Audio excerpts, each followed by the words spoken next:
knows about the grind. Yeah, bubble grind. Now we have a guy that could probably get in there if you... It's game day. The Edmonton Oilers hit the road once again.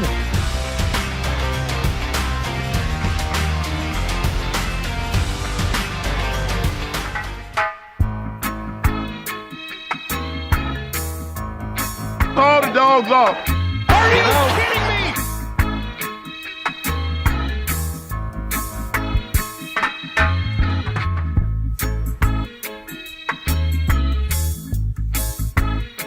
Are you kidding me? I'm your huckleberry. How dude.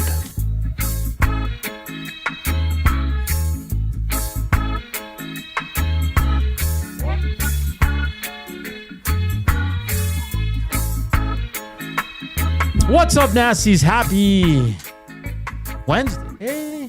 Yeah, Help Day. Hump day! Hump day! What's going on, Nasties? Welcome to EST Afternoons here. Joaquin, Gage, Hernan, Salas. Zach Kubish with you, and what a show we got lined up for you, man. What a day, Joaquin. It is freezing cold outside, but in here in the studios, it was hot. About, what time was the goal scored? About 11:15? Yeah, around there. You came in hot. The boys were celebrating. It was great. Great. We'll get to it, man. First segment's going to be all Canada, okay? Mitch Marner. We all love him, right? We never said anything bad about him, eh? How do you think Toronto's feeling right now? Paul Coffey returns to the Oilers. Lots to say on that. That's in the second segment. Mick Kern, he was a hit, his first appearance on our show. He's going to join us at 2 o'clock to break down this Canada game. And we'll get his thoughts on Paul Coffey as well. Hernand's roll to come. We'll have some fun there. We want you to chime in as well. Nasty Chat, River Korean Box, 780-218-9999. And, of course, slam that thumbs up. We got to slam it for Team Canada. And we got to shellac it for many who are over the moon that Paul Coffey's back. There's no excuse not to hit 100 today, right, Gage? No, not with that win. Not with what went on. Started watching at home, doing stuff. Good start. And then 1-1, 2-1. I started to get mad at you because you were all fat and sassy in the show yesterday. Mm-hmm. And then I couldn't watch. So took Boone out. Came back. Went inside. It was still 2-1. Went back outside to shovel. Yeah. And then it was still 2-1. And I had to go pick up a few things at the store. And so on my way in, I was looking at it. And I got to the checkout line, and I was going to come here, but then I looked at the app on the phone, and it was 2-2, and I'm like, darn it. Or I was like happy it was 2-2, but then I saw that I looked again 2 seconds later, and the Czechs scored. I was like, what? And then I was all upset, and I didn't look until I got here, and I heard everyone kind of talking in an enthusiastic manner, so I knew everything had turned out okay. But yeah, I was ready to lay it on you, man. I was upset with you. I was blaming you. Like I told Rip City Step, I didn't even sweat it, man. I was cool as a cucumber. Listen, we're going to get to it. There's a goal with 6 guys on the ice, which is ridiculous. At that level, that can't happen. Oh, that's like they played with 6 guys for a long time. They did. Like if that held up, like I don't. If that held up, can you call that though? Can you call like no goal because you had? Like usually it's an offside. Like you have to. I don't think you can challenge. I don't think you can challenge that. I don't know what the rules are in the Olympics, but man, you can bet that every referee from here on in is counting every single guy on the ice every time. Right? That would have been a disaster for this tournament. It would have, and we're going to show it. We're going to show it. Bad news. Sidney Crosby lost in the second, fell awkwardly into the boards. Then that beast of a human, Radko Gudas, fell on top of him. He was walking gingerly to the room, Gager. John Cooper said he had no update, but he said, this won't be his last Olympic game. I don't know what that means. Maybe he's back when he's 42. Or maybe he's back Maybe he's Friday. just sitting on the bench. Yeah, something like that. But that's unfortunate, man. You saw the reaction of his parents. Always sad to see that. Jordan Binnington, who, sure, okay, you can say you didn't like some of the goals today against him, but he made 2 enormous saves. Which goals did you not like? No, I'm not saying I didn't like. Oh. I'm saying some people were. Were there goals that you didn't like? No, I mean the first one, the Mark Stone's a brutal pass. Brutal pass, but I mean it goes off a skate. Yeah, exactly. Doesn't it? The first one went off a skate. Did it? No, he tapped it in, but it was a pass back. Like maybe overplayed it a bit, but There's not I don't much you know can if do it's a backdoor tap in. Yeah. Essentially, you got to honor the guy that's shooting. The third one, I mean, the guy like Nekesh, you can't give him that much time. Was The it third goal? Was it Neches? Let me. I don't know who scored the second goal. Pasternak, just a BB on the power play, right? Yes. That's.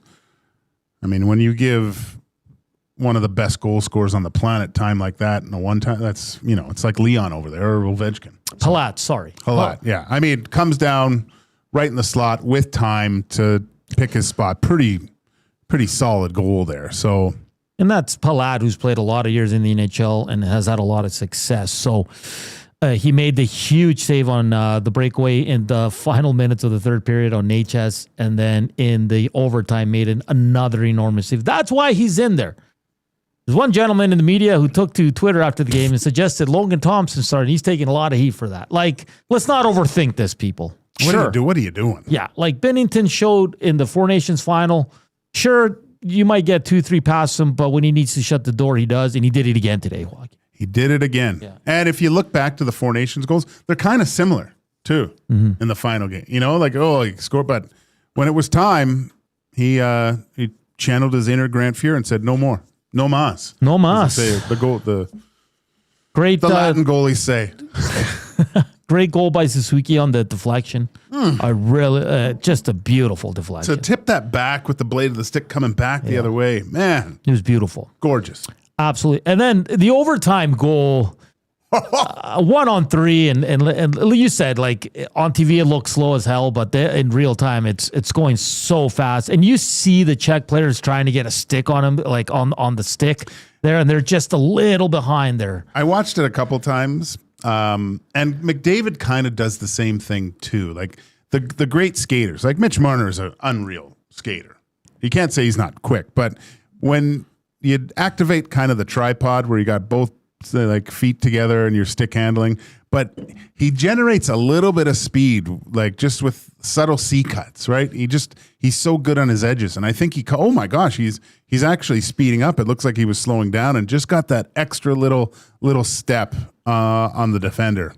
And I think Dusty said, I heard him on a Oil Stream saying, if those are Canadian defensemen, we're ripping them to shreds right now. But you got to hand it to Marner. He got an opportunity. Very difficult on the backhand. Go back the other way. Hard to read for a goaltender. And he's done it again, man. He's done it again on the world stage. Just excellent. Excellent work by What a Mitch. day for hockey. Oh, Unreal. and then the Oilers subtly dropped during the game. The Paul Coffey's back. I like how you did that. Very sneaky. So, When people are on a good mood. yeah. Drop it now. I'm just looking at ice time, so I just want to see something. Colton Parayko only 10 minutes. I think he's been struggling the last few games. Joaquin. What do you think comes out if Morrissey's Might be him, man. might be him? Because Harley's been better. Sanheim's been better. Yeah, I think so. So I'm just seeing here. Let me look at the other defensemen here. Harley was at 20. He's not coming out. Drew Doughty at 14.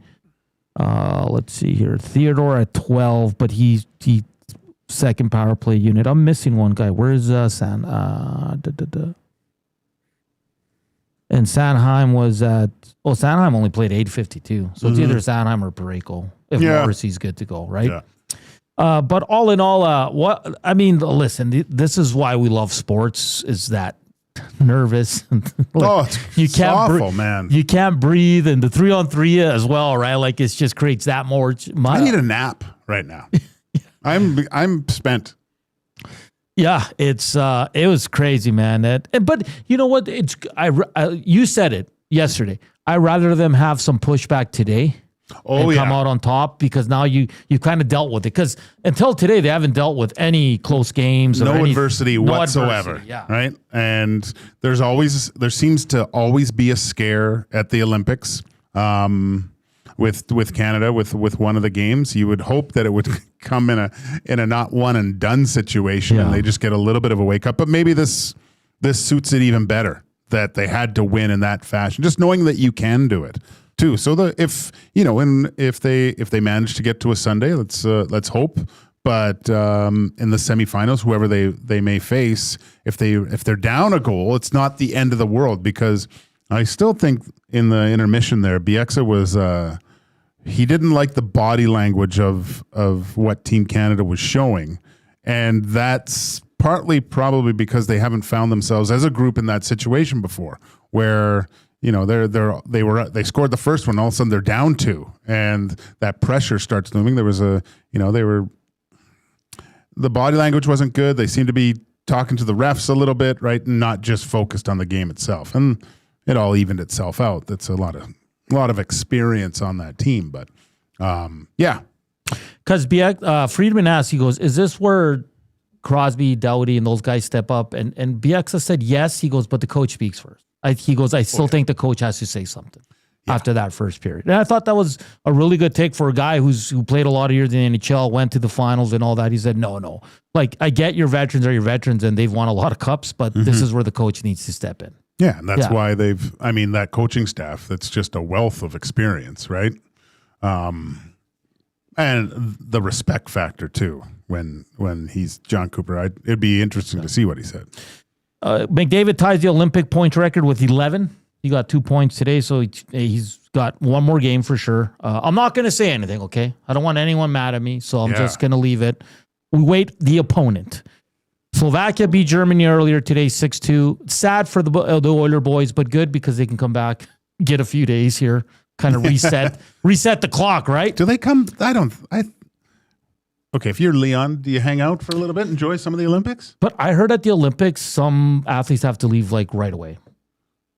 If they're done? Yeah. But what if they were going to be there till they don't just say, oh, you're done, we're going to... And I think Leon and Szymanski want to come back just to get back to the right time zones and get their body ready and all that. Man. So go watch some skiing. We'll find out, though. Go cheer on Team Germany in a couple of events. That's what everyone else does, right? Yeah. So Slovakia into the semis. The Finns down 2-0 with 7 minutes to go, tied up. And Arturi Lehkonen scores in overtime on a breakaway. Great shot, top cheddar, glove side. So we have to wait, because if the USA wins, they're just underway 2 minutes in against Sweden. The Team Canada will take on Finland. If Sweden wins, Canada will face Sweden. So 2 tough tests no matter what, Joaquin. Oh, yeah. So we're looking forward to it. Friday's going to be awesome. Good vibes here at the studios as well. We're going to watch the game, and we await as this game is going to go throughout our show. So we'll give you some live reaction to it as well. Do you want the USA to win, or do you want Sweden to win? I still want the USA. I do. Like, especially with the Kachuk brothers and everything they did to Leon. I just want to see that rematch. Do you? I do. Yeah, I mean, I would say that they're the top 2 teams going into the tournament, right? Yep. But Sweden's Sweden had a little bit of a push. I wouldn't say a scare, but a little bit of a push yesterday, right? But there's a lot of really good NHLers on that Swedish team, so this is going to be a good game, man. Yeah, it is. It's the first, and this is the first big test for the U.S. too, right? Yeah, for sure. Yeah. These games are what matters. I was a little surprised Germany got beat as bad as they did. I thought it'd be a lot closer, but it is what it is. Our parlay did not. You picked Germany, right? Yeah, I did. And then we had we lost on Coop's bet too. And what the hell did I pick? Well, I picked Canada to win by 3 goals. Yeah. We all missed. Don't bet on Canada anymore. No, okay, I was like, I hate betting on like teams I cover or cheer for. Do you know what I mean? Like, don't do that. I hate it. You do it with everything else except this. Bonnie Doon Ron on the inbox says Hernan hair looks like Kramer. I told you guys there's no product in my hair. This is what you get. It's not pretty. It looks like you're in a wind tunnel. Oh, it's not good. It's not good. Not the Aston Martin wind tunnel. That's not working at all. You know, just quickly, they were doing the photo shoot yesterday, the F1 guys, and like Lance Stroll bugged me. I know. He just stands there and he's like all the other guys are hugging and like catching up, and he's just there. He looks like he doesn't want to be there. No. Like he looks. It's like he hates everybody. I know. Yeah. It's like, man, come on. You're Canadian. Supposed to be the nice guy. Yeah. But all in all, what did you think of the game? Were you like Trev and Coob and Benny Two Scoops there? They were just living and dying with every play. Oh, were they? Well, in overtime, it got a little dicey, right? Like 3-on-3, anything could happen. They had that great look just right down, and Bennington was able to stop it. But do you like 3-on-3? No. And these, no, you don't. No. You want to go I just can see 5-on-5 in the round robin, sure, right? Okay. But not when it matters. Oh, that's fair. No, it should. I get at least 20 minutes of 5-on-5, right?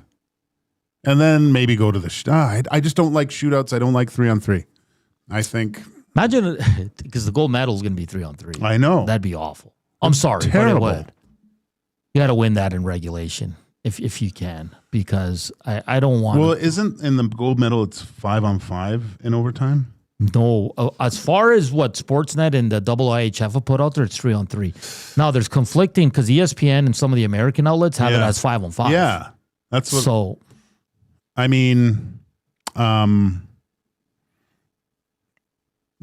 if you're going to have anyone to put out there on 3-on-3, I like Canada. You know, the only thing that's scary, like Werenski and Hughes are very dynamic players to generate offense from the back end. I think that's what Boom Boom said when we were watching. He goes, I put up Canada against anybody 3-on-3 because no one can do what they can do. Yeah, no. Yeah. And I was like, yeah, I kind of agree with that because even if, that's why Crosby being hurt sucks. Because you can go McDavid, Celebrini, you can come back with McKinnon, Crosby, right? Mm-hmm. So it's just, you know what? Did you notice in overtime, Joaquin, that Makar went off right away? I think it was a matchup thing. No, yeah, that was interesting. Devin Taves came on with the big boys there. This one on the River Korean box says, McDavid only 2 points today? What a bum. He was flying, though. Could have had a few, for sure. He's playing great. And good on... Did you see the little thing with him and McKinnon at the end there, like hugging on the bench? That's great. So, awesome. Is he going there or is McKinnon coming here? I don't know. I don't think you want them to play together. The rest of the league does. Yeah, like Max says, 3-on-3 is good because Canada has the 3 best players in the world, probably. Yeah. Yeah. This one says from Devereaux, good gold medal game is 20 minutes at 3-on-3. Yeah. Okay. Yeah. It's 20 minutes at 3-on-3. Yeah. That's what I read too, but I don't know what the actual thing is. It won't go past. It won't. I mean, I guess if I was going to pick it between the two, I would much rather have a 3-on-3 of 20 minutes because it's probably going to end, then go to a shootout because then it's just I don't like shootouts. To win championships, shootouts are not necessary. No. Let's take a look at this big blunder in today's game. This was just before the Czechs took a 3-2 lead. If Coop can get my camera up there and my shot here, I'm going to show you a couple different ones. Go ahead, Coop. Look at this, Gage. Let's count. Let me get my fancy marker here. You have. Well, you haven't used the marker in a long time, hey? 1, 2, 3, 4, 5, 6. How does this happen at the Olympics in a quarterfinal game? And then but the funny thing is I saw another guy do the exact same thing, but in the scrum when they scored, there's 6 guys there. There's 6 guys. There's 6 guys celebrating. Yeah. Like now, in fairness, Joaquin, I don't know if Canada noticed. I don't know if the broadcasters noticed because no one knew this. No one noticed. Matthew Wanek was the first person in the world really that saw it. Yeah. That's what I'm sticking with. Because when Maddie sent that picture to the group chat, Yeah. no one on Twitter had it. But obviously none of the coaching staff, even weird. I guess you just figure that Canada was doing well against 6 guys on 5 too. It's amazing. Oh, man. Yeah, that's awful. Let's look at it again. Oh, let's clear the... I wonder how it works. Like if the coaching staff would have been yelling 6 guys, like, and call the ref over, and so there were 6 guys on the ice. Can they go back and change that? See, that's weird. Like if they're coming up and you're yelling 6 guys, and they still score. I am so intrigued if Canada saw it. Because after the goal, you didn't see any. You usually see complaining. Oh, if any of the coaches saw it, they would have been irate on the bench, jumping up and down. Right? There's no way.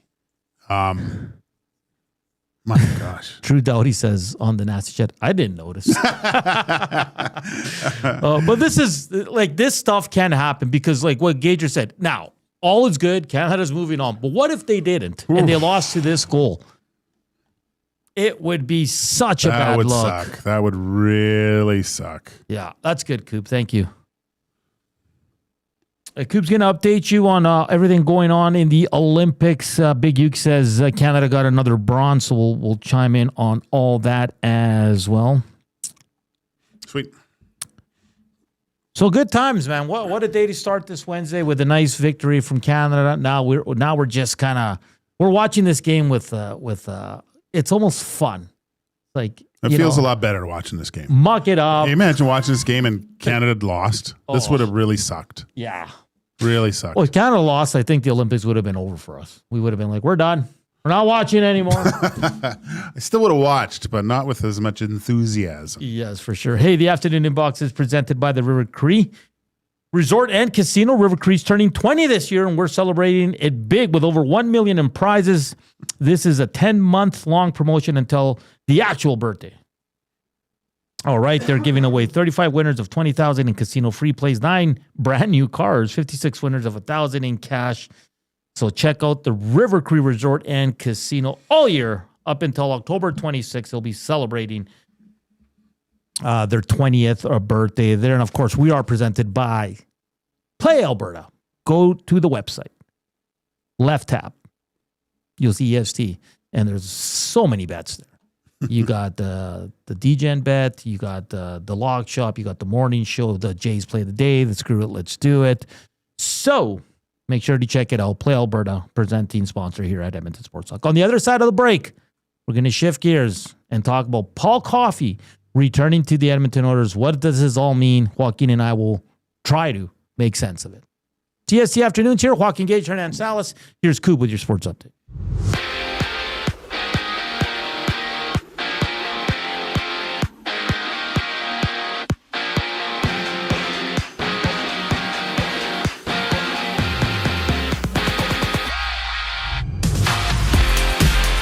Canada has won its 13th medal at these games after finding a podium finish for bronze in the women's 3,000-meter relay a few moments ago. In women's curling, it's Canada's Rachel Homan and Italy's Stefania Constantini underway in the 9th, and 5-4 Canada leading with Hammer. Getting underway shortly, it's Stephen Dubois and William Danjanu competing in the men's 500-meter short track speed skating final.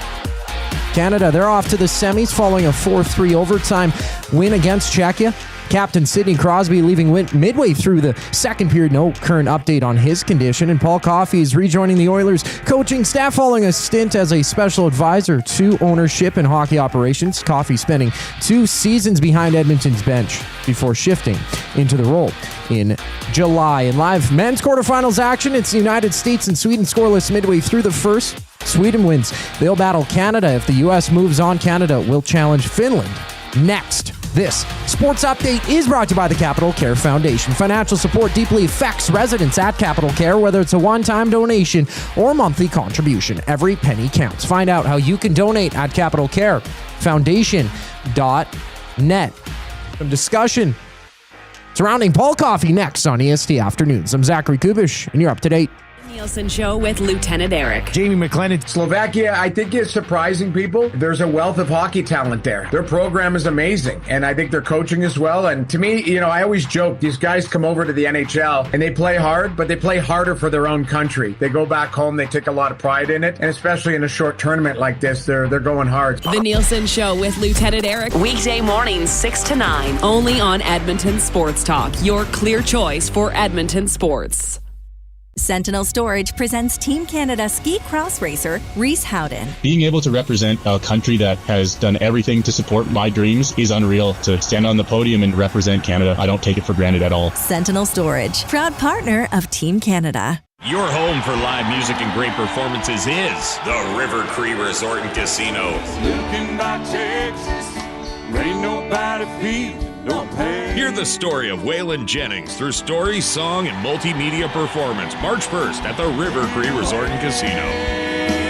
The only way they know how. Tickets at rivercreeresort.com. River Cree Resort and Casino. Excitement, bet on it. Looking for flooring? Paramount Flooring has it all. Sales, service, and expert installation. With options for every style and budget, open 7 days a week. We've got you covered. Quick delivery and in-stock deals. Plus, EST listeners get 10% off. Visit ParamountFlooring.ca today. Real fans don't stroll in at puck drop. They claim territory. They study the screens. They get into their spot, which is why this matters. The Canadian Brewhouse now has happy hour. Brand new. Tons of options. And the good stuff, like our 8-inch 2-topping RCM pizza and our signature Caesar. Monday to Saturday, 2 till 6 p.m. starting at $3.99. That's more than enough reason to come early. New happy hour at the Canadian Brewhouse. If you're serious about game day, we'll see you for happy hour.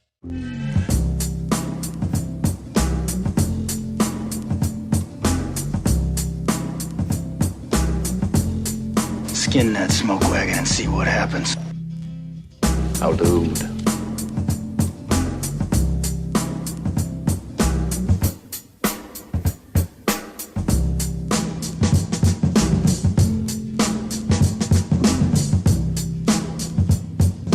We're back here on EST Afternoons. Hernan Salas having a bad hair day. Joaquin Gage, who's just having a no hair day. Said he's Norwegian now. I'm Norwegian Italy. This is an Italian brand of clothing that I used to buy when I was over there, and it's got it's Napaperi. Wow, very nice. Thank you. Have you slammed that thumbs up for us? Please do so. Subscribe also.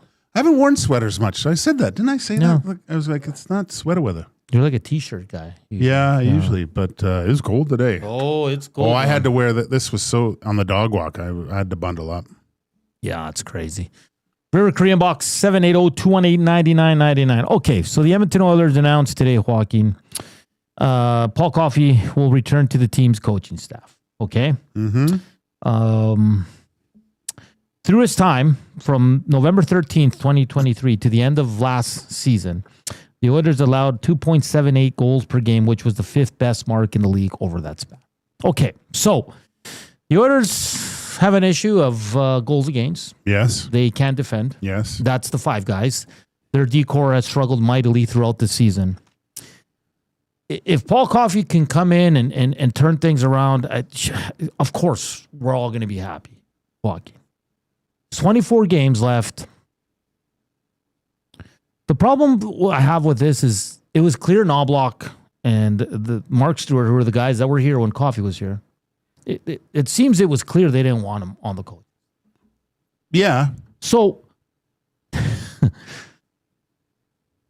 I don't like this from the sense that, was this Knobloch's decision? Was this Bowman's decision? Was this Jeff Jackson's decision? Was this the owner's decision? That's what troubles me. This is a management decision at some level. Okay. Like I don't think that your head coach goes, you know what I need? I need another coach, right? Yeah. I don't think that's Mick. I'm not saying it couldn't have happened, but I think that's very rare that would have happened that way. This was this was in some evaluations over. Obviously, every team probably went through the same process where they started evaluating their team, right? And looking at where are the areas that we need help in. And I mean, it kind of makes sense if you think about it. Like, they're struggling defensively. They had a guy on their coaching staff that over the last 2 years that it seemed like they didn't have as many issues on the defensive side of the puck or their defensive core. But I don't think this is directly falls on each defenseman for the Edmonton Oilers. Mm-hmm. This isn't a positional defenseman issue. This is a defending without the puck issue by the 5 guys that are on the ice all the time. That the breakdowns are happening in the offensive zone, in the neutral zone, and in the defensive zone. This isn't just solely on the defense. So that's why I and the whole schematic for defending is the systems that are put in place are usually done by the head coach, and the coach, like that's done beforehand. I don't think this is bringing Paul Coffey in and he's going to put in a new defensive structure that the team's going. It doesn't make sense. Well, that's where I'm at. Where listen, by all accounts, it sounds like Knobloch didn't want him back, and Coffey didn't want to come back. He didn't want to coach. Do you know what I mean? Yeah. He's got a nice little cushy job with the Edmonton Oilers. Why would he want to go behind the bench again? So we knew there was going to be some changes coming to this team. Elliot Friedman had said kind of he doesn't see this happening because there's a disconnect there. Saravalli had the other way where it sounds like they're working to get Paul Coffey back, mend some fences here, and let's bring everybody back. Now, like you said, if he can come in here and what he did when he came in with Knobloch when they fired Woodcroft, the defense, Vinny Desharnais, got a little bit bigger. Yeah. Everybody started making plays, and it was on Twitter, and someone reported that Paul Coffey had told the D-Corps, if you can't make plays, we'll find someone that can. Mm-hmm. Because the Oilers were too much off the glass and too many icings. And all the defensemen took that, and they excelled at it. Now, Joaquin, I'll ask you, can Paul Coffey make Wallman and Nurse more sound defensively? Can he make Regula a better defenseman? Can he make Spencer Stastny more physical? Can he take the blunders out of Bouchard's game? Can he do any of that in 24 games? No, that's up to the player. Yeah. But right? So what is he coming in for? Because I was in the chill lounge and we were listening to Wallman and Ekholm speak today. And Wallman said it. He goes, he's not a big X and O's guys, but both guys said he's a good communicator. He kind of knows what the player needs to hear. So it almost sounds like he's more of the guy that, not the raw guy. That's the wrong way to put it. That's kind of the raw guy. Yeah, I would say that. But will he be in charge of the pairings? Will he be in charge of who's on the ice in the final 2 minutes? Like, that's what I want to know what his role is. Or is it just standing there and, Nurse, come on, you're better than this. Like, next time, try this. Or do you know what I mean? Yeah. I know what you mean. Do you really need a cheerleader? You're in the NHL for 10 years. Yeah. 10 plus years. You shouldn't need positive reinforcement. You should be able to motivate yourself to do the right thing. But that's what I mean. So if he's not a big X and O's guys, what? I mean, and we're talking about Darnell Nurse. Like Darnell Nurse. I would say everybody. I would say everybody, man. But let's look at Nurse. Does he need Paul Coffey to play better? I don't. I guess the only person to really answer that would be Darnell Nurse. But I think from what Darnell, you hear him speak, I haven't heard him once say, well, the coach really helped me out on that one. Yeah. or vice versa, right? It's puzzling. I think it's a question mark move that you're bringing this back.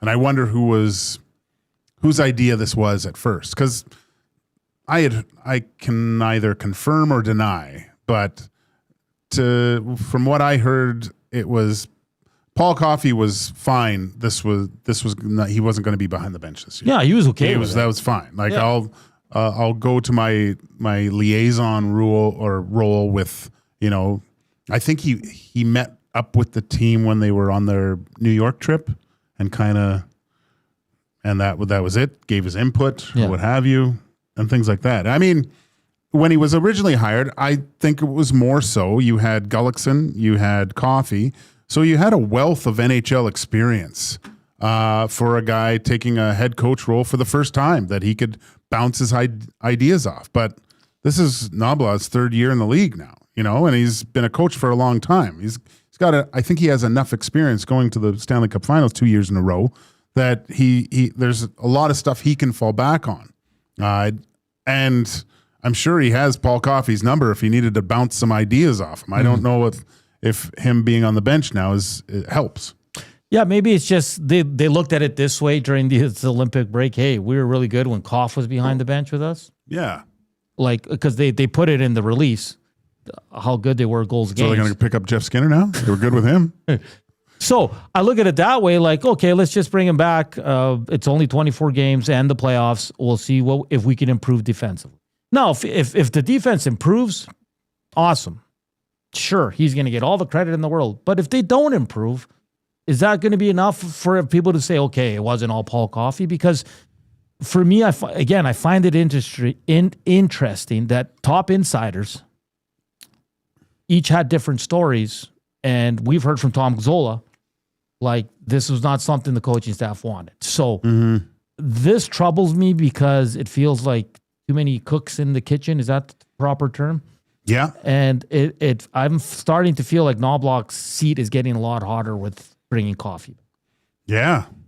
Right? Oh, yeah, for sure. I mean, this is the first time he's in the window where coaches start getting blamed for a lot of stuff now, right? Mm-hmm. You kind of get a pass the first year, second year, yeah, you get a pass. This year, they're kind of looking at him because, well, there's certain players that aren't here anymore that took the brunt of what people thought what was wrong with this team in the first place. So, yeah, it's definitely going to be very interesting. And listen, the players are always going to say great things. I already told you you can hear from Wallman, Ekholm. I think Bouchard spoke. They all said the same thing. Great communicator, he's a good guy. All that stuff. They put some quotes in the press release. That stuff's canned, guys. Come on. Like, Knoblauch's not going to come out here and be like, yeah, I didn't really want this guy. He's going to say all the right things, the positive things. He always does. But deep down inside Oilers Nation, you have to feel like this is a little weird because you're bringing a guy that the head coach did not want. And they can say, yeah, we talked all summer and we did this and we did that and we're good to go and all that, because this is what Knoblauch, this was the quote he had. I've been in regular contact with Paul since last summer, and I believe we will benefit both as a team and as a staff from return at this time. Canned response. Of course. You're always going to get that, guys. Is it Sheesh Edits? Yes. He says, I disagree, Gager. I've been told by an NHL coach that players, even now more than ever, need to be pumped up in positive messaging, especially in a Canadian market. Man, if you're that soft, I'm just like, do you really need someone your mommy to help you? I mean, come on. Yeah. Look, in different coaches and assistant coaches are sometimes the best guys in the world, right? Because they'll come and talk to you and be that go-to if things aren't going right between you and the head coach. But I don't know, man. That's most of these guys are maybe a little bit of pump up guys, but I don't know, man. I don't know. You shouldn't. You're an NHL player. You should be able to motivate yourself. All right. You shouldn't need external people motivating you. But that's Canada Gold. Canada Gold. We'll get to it right away. It just wrapped up here, as I can see it on Coop screen. But I'm with you.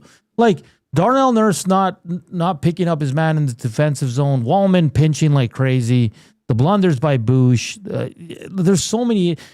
And defensively, like, it starts with your leaders. Like, Connor and Leon have to be leading the charge when it comes to defensive play, and they're lacking in that too, Joaquin. Is this Leon's fault when you think about it? He mentioned coach has got to be better. Coach has got to be better. Like, there's that comment too. Sure, maybe they all wanted Coff back. We'll never know. Like, I don't know that, but at the end of the day, guys and gals, if the Oilers don't improve defensively, I think we have our answer on this whole Paul Coffey is the defense whisper. Now, he could be, and this team all of a sudden, the Nurse and Stastny and Emberson and Regula and all these guys start making plays and be better defensively and the goals against goes down in the final 24, then sure. I'll sit here and I'll say, yeah, okay. Yeah, maybe Paul Coffey's impact, maybe I didn't see it for what it was. I mean, yeah, I never needed someone to pump me up, right? Yeah. Look, there might have been a point, and I think you'll hear it when you hear Ekholm speak today. Like he mentions, it seems like we're playing every other day, trying to get up to that level every single 4 times a week is difficult. I understand that. I get that. But that's your and maybe having the rah guy, but you know, when Coob comes in and he starts trying to get us all pumped up, like it's great sometimes, but other times it's like, Coob, come on. Yeah. Need some space. Got to read the room. Got to read the room. Yes, that's the perfect way of putting it. I just think it's interesting. Listen, there's 24 games. It's not going to hurt to have him behind the bench. Yeah. I just worry about the chemistry within the coaching staff, maybe different ideas, different deployment ideas for the D-core and how they're going to play their new system. At the end of the day, this is Chris Knobloch's team. He's the man in charge. Okay? I'm fascinated to know whose idea was it to bring Coffey back. I mean, if he comes back and goes full cheerleader outfit on the bench, I'm all for it. Pom-poms. Give me a B. But you're right. This is on the players, man. Yeah. You can bring in Nick Lidstrom to coach this team. And sometimes I think it would mean more coming from a player than a coach. Like, and I always go back to, like, I heard just the greatest stories of Matt Hendricks. What an emotional, and here was a guy with not a lot of skill, but you knew what you got from him every shift. And when they needed it, what did he do? Went out there, big hit, or got in someone's face, got things going, always talking on the bench. Oilers don't really have one of those guys anymore. I think Matt Perry's kind of a guy that talks a lot. Yeah. Stuff like you look at, this Team Canada, you look at Marchand, he's always talking. Doughty, always talking on the bench. Like those types, you see some guys are they're wired differently. I don't think the Oilers really have a guy like that. No, not really. I mean, in fairness, we're not in the room, but just on the surface, it doesn't just look this like is eye test on the bench. You don't, and I'm not saying they're just all sitting by themselves. The guys do say stuff, but yeah, just tuning in now. What the hell is going on with Hernand's hair? Is it that bad? No, it looks great. Oh, it looks the same as every day. Maybe a little more fluffy. There's little sparkles in there. I can't believe you need some just for Hernan in there. Some Troy Polamalu Head and Shoulders. No, I mean it's you got some gray hairs in there. Oh yeah, wow. I like it though. Yeah, salt and pepper. I'm really gray. Yeah. Even my back hair. I look like a silverback in the shower. Hey, we'll continue the conversation on this Paul Coffey stuff. Lots of texts coming into the River Cree inbox and the Nasty Chat. Slam that thumbs up if you're excited for the return of Mr. Paul Coffey, number 7 legend here in the Edmonton for the Edmonton Oilers. He returns, hopefully to turn this D-core, what are we saying? Team around? Because it's not just a defenseman. He's not here to help scoring, is he? Bottom 6 scoring? I don't know what's going on right now.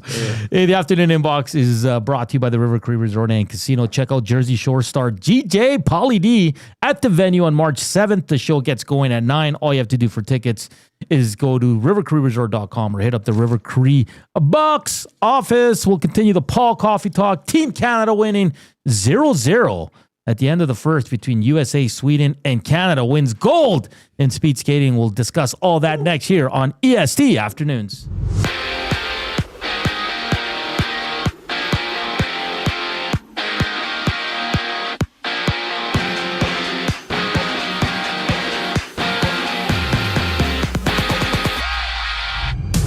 Canada has picked up another gold medal. Stephen Dubois winning the men's 500-meter short track speed skating final. Earlier, Canada took another bronze in women's 3,000-meter relay speed skating.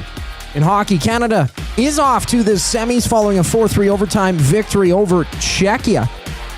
Captain Sidney Crosby left midway through the second period of the game and did not return with no current update on his condition. In live men's quarterfinals action, the United States and Sweden are scoreless at the end of 20 minutes. If Sweden wins, they'll battle Canada. If the U.S. moves on, Canada will challenge Finland next.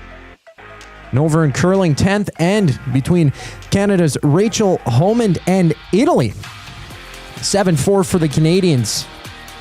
Italy with the hammer. And Paul Coffey is rejoining the Oilers coaching staff following a stint as a special advisor to ownership and hockey operations. Coffey spent 2 years behind Edmonton's bench before shifting into that role in July.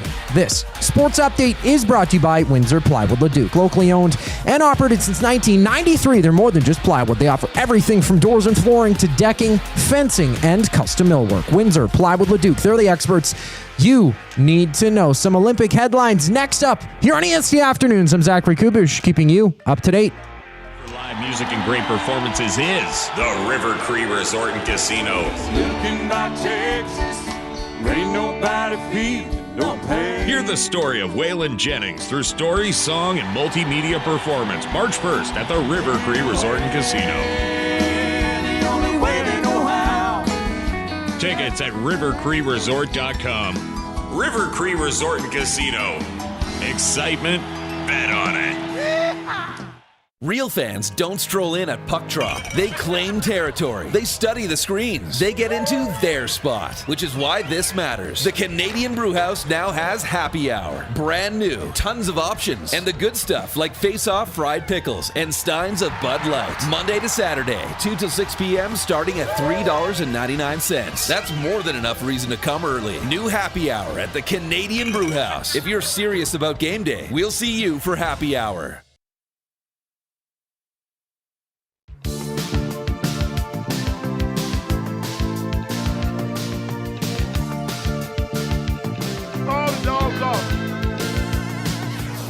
Are you kidding me? How dude.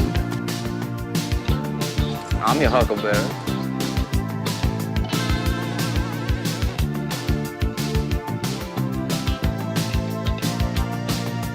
We're back here on EST Afternoons.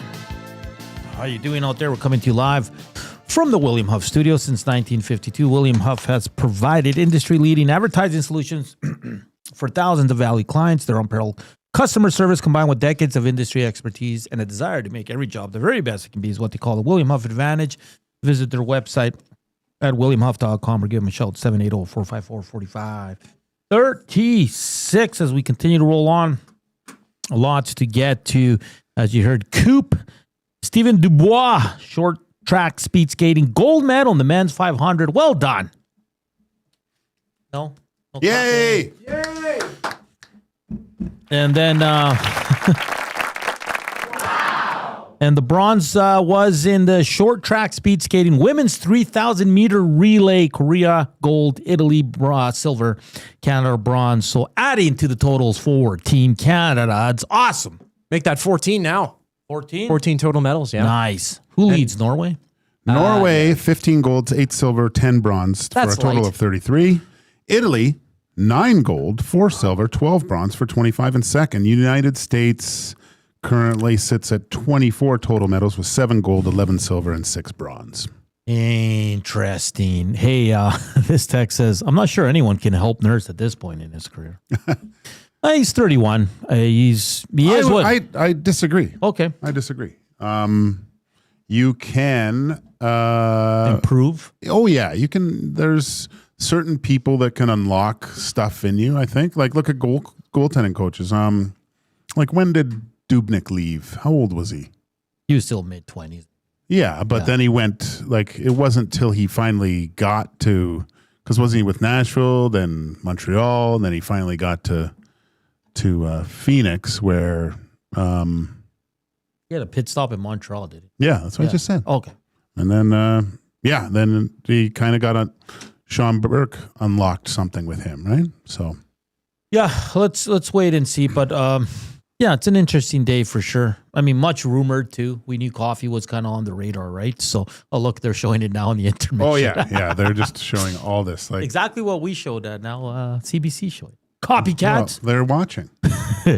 D-Rock says, how much of the success of the Oilers was because of Glenn Golitzin?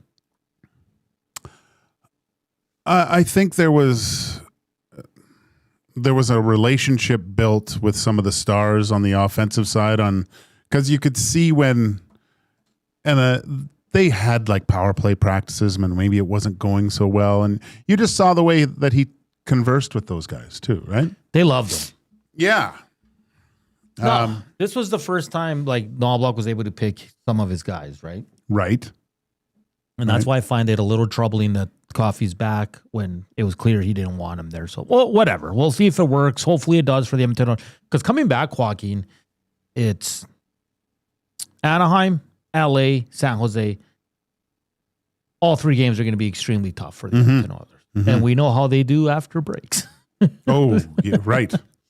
So we got to wait and see on that, but it's going to be an interesting transition here for the Oilers. The trade deadline's not going to be too far apart once they're back playing.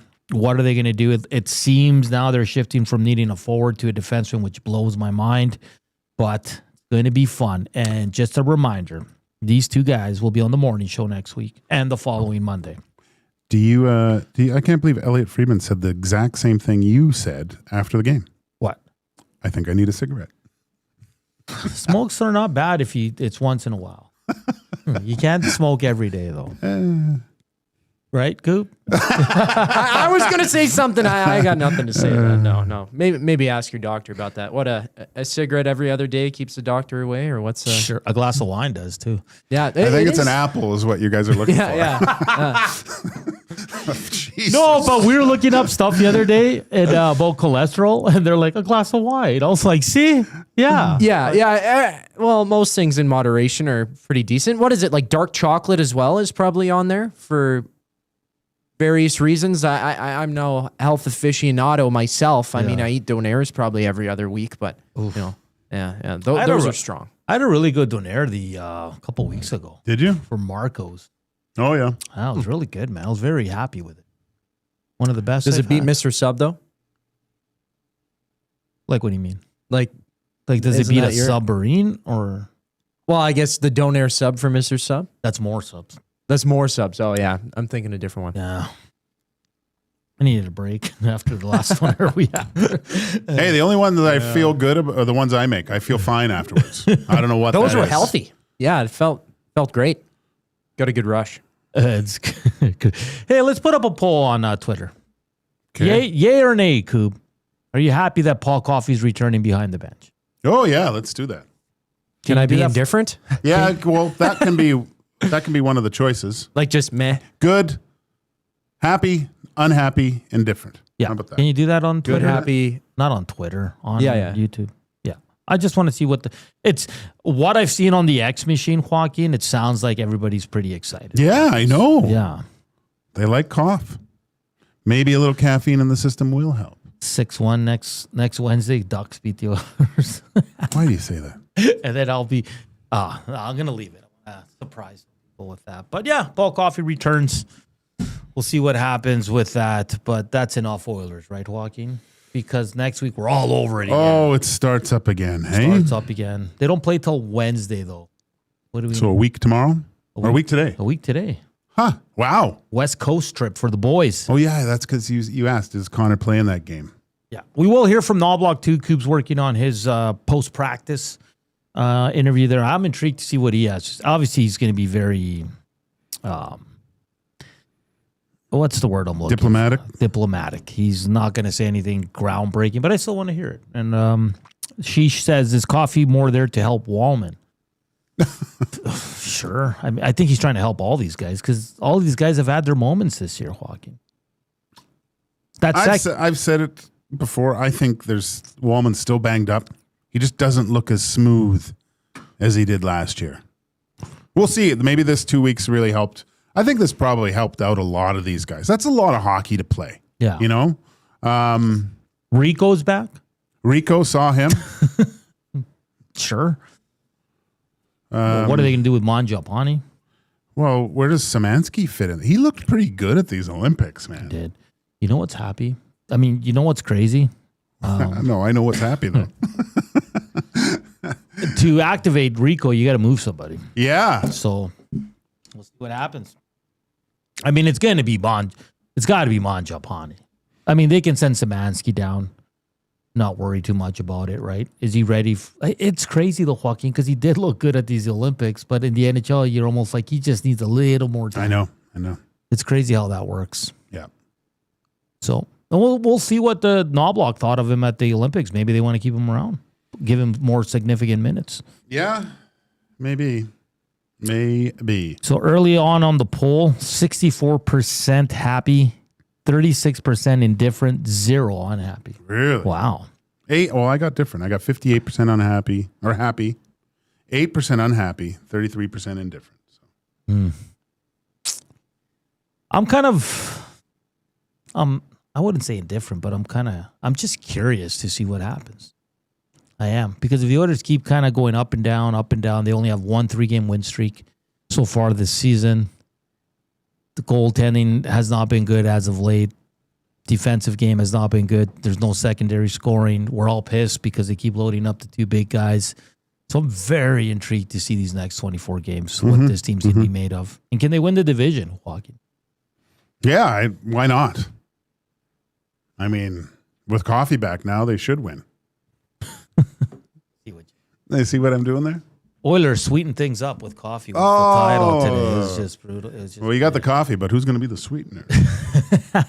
That's going to come at the deadline. Oh, is it? Ew. Oh. God, Celebrini's going to look funny. Eh? Tom Wilson's going to look great.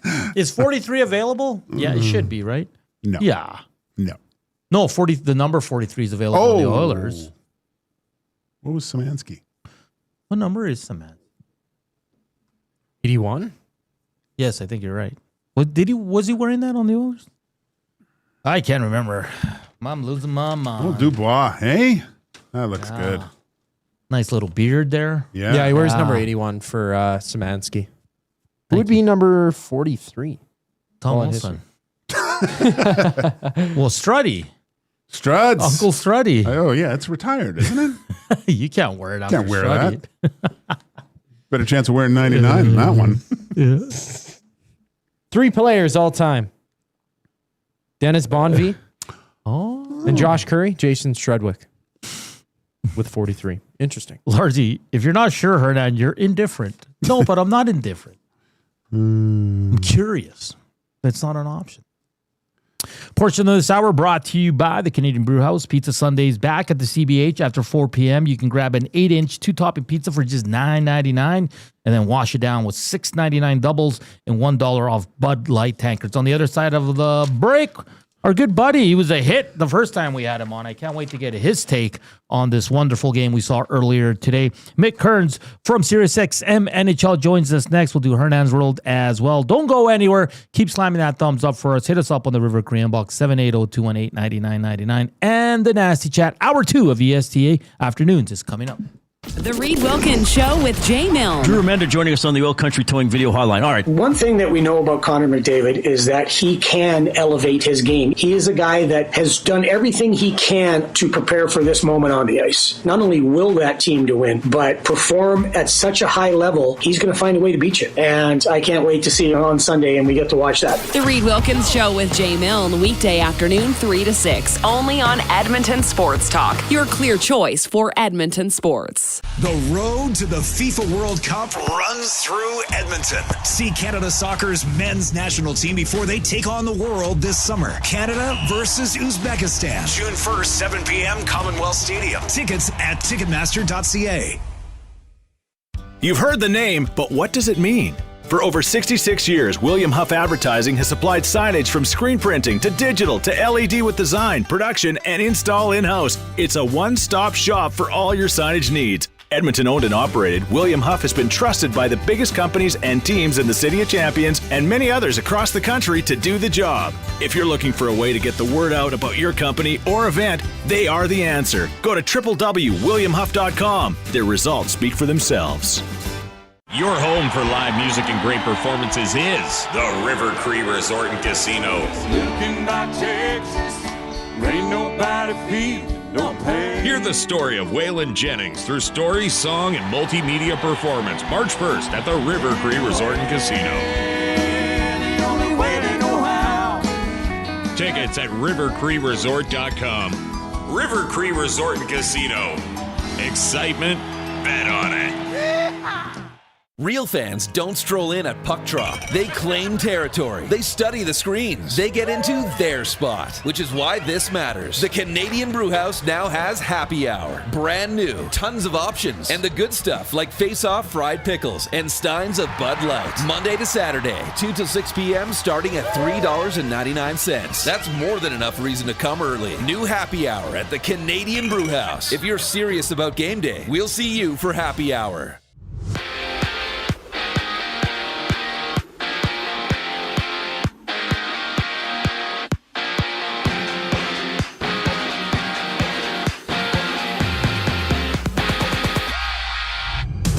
Canada now has 14 medals at these Olympics. Stephen Dubois tasting gold in men's 500-meter short track speed skating. And earlier, Canada found a podium finish, taking bronze in women's 3,000-meter relay speed skating. In hockey, Canada, they're off to the semis following a 4-3 win in overtime over Czechia. Sidney Crosby left midway through the second period of the game and did not return. No current update on his condition. Live at men's quarterfinals action, the United States and Sweden are scoreless entering the second. If Sweden wins, they'll battle Canada. If the U.S. moves on, Canada will challenge Finland next. Women's curling, Canada's Rachel Homan and Italy's Stefania Constantini are in extra ends, locked at 7-aside. Canada with the hammer early in the frame. And Paul Coffey is rejoining the Oilers coaching staff following a stint as a special advisor to ownership and hockey operations. Coffey spent 2 years behind the bench before accepting that position in July. I'm Zachary Kubish. That was your Sports Update. Hour 2 of EST Afternoon starts right now.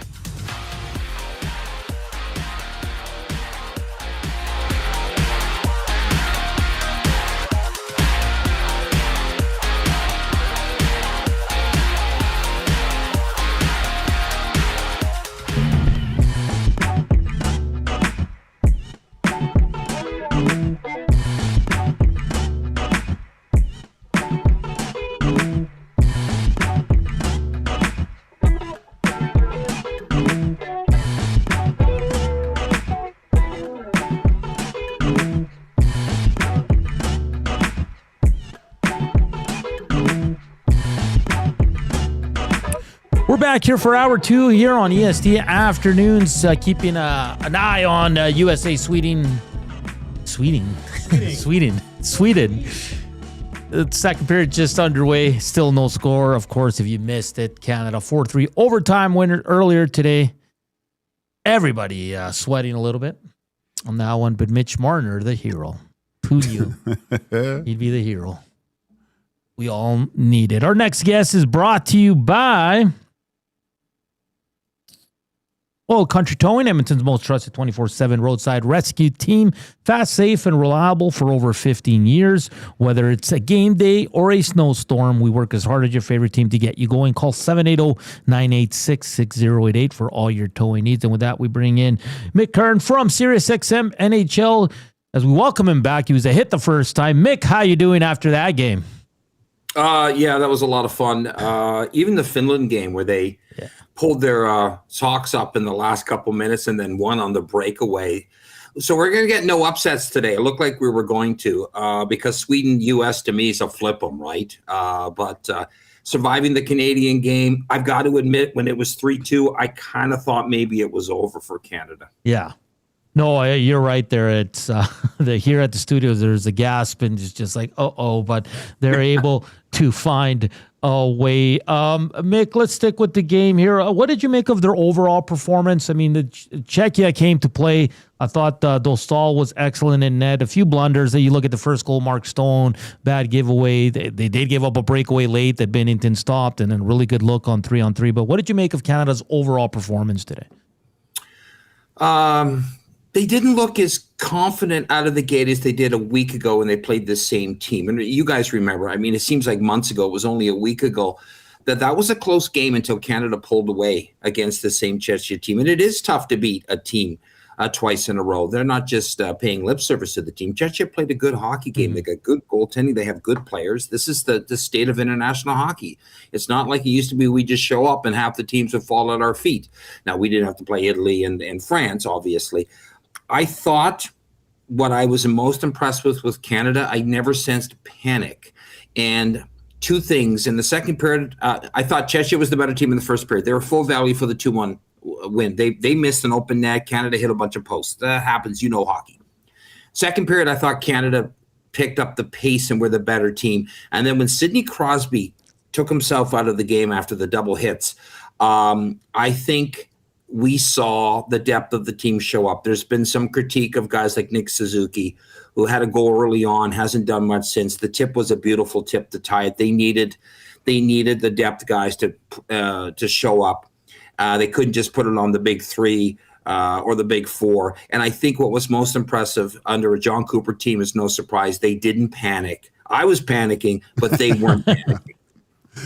Mick, so not unlike kind of the NHL, obviously a smaller sample size, but kind of that winning the President's Trophy, nothing going wrong for a team throughout a full regular season.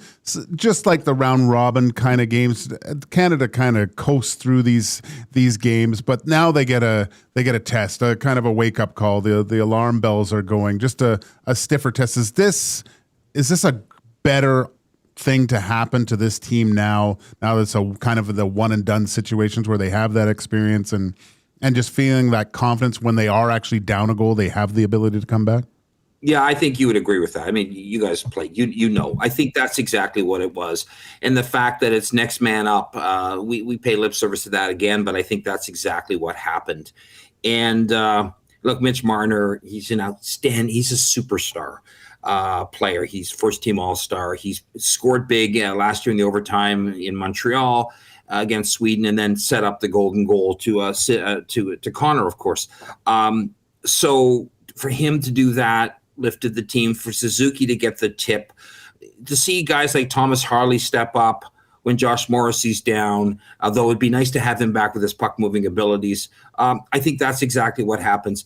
They didn't really have an adversity. It was a sleepwalk. They played well. I got to give Canada credit. That first game against Czechia, they didn't take it for granted they were going to win. Czechia pushed them a week ago. The next two games, it was sleepy, but there's nothing they could do about it. They pumped in the goals because they needed the goal differential. They said all the right things, but this was a real team going against, no offense to those lower echelon teams. This is a good team. If Czechia had won, we would have counted it as an upset, but it wouldn't have been a major upset because Czechia is good. Yeah. So I think this is exactly what Team Canada needed. With Finland winning, you're going to win the gold medal, guys. It's not 1938 anymore, whenever the Olympics were. You're going to have to play a couple of good teams on the way. This is good for them. That's why I'm curious about the U.S.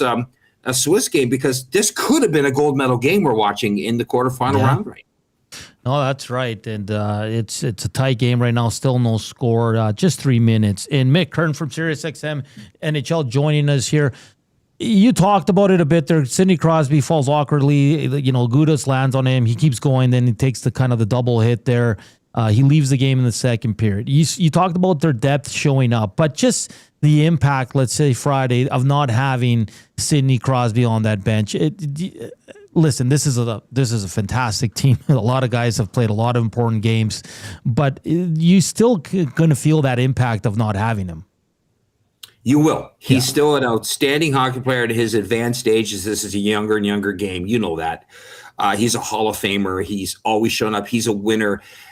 All the guys look up to him. He's the captain. It's not even questionable. Connor could have been captain. Nathan could have been captain. There's a whole bunch of guys. It's Sidney Crosby. But you know what? I kind of see this as a win for the Gipper kind of thing. Win-win for the Gipper thing. Yeah. When John Cooper goes, right, this isn't going to be his last game. And apparently he addressed the team and said, hey, guys, you can do this. They stepped up. You know who stepped up?